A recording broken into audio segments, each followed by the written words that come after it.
Új videó! Most már visszatértem.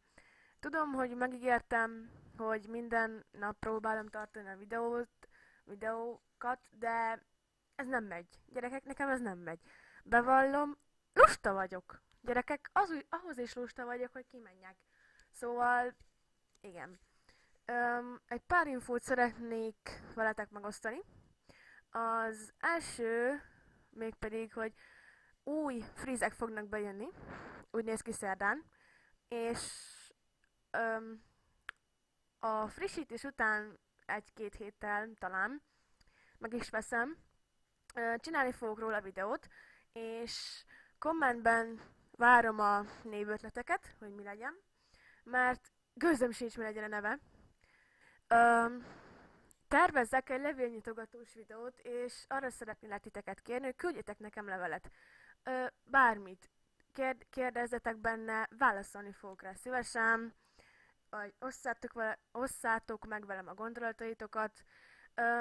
Én már barátnőmnek szóltam, és küldött is már, mint látjátok. Ha jól emlékszem, 3 ember küldött eddig, és nekik innen is köszönöm.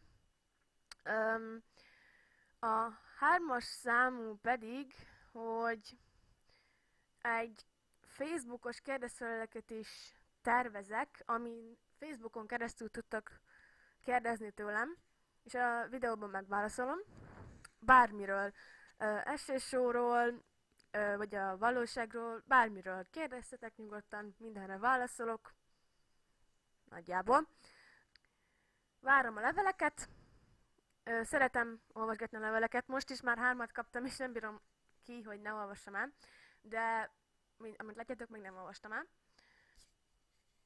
Az egyik kedves rajongóm kérdezte, hogy lesz-e túra. Hát, hogyha van rá igény és szeretnétek, akkor szívesen szervezek túrát, de mivel csak egy jelentkező volt erre, ezért nem tudom.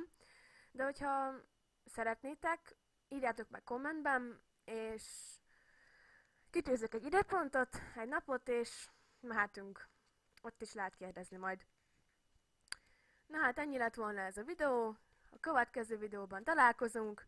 Sziasztok!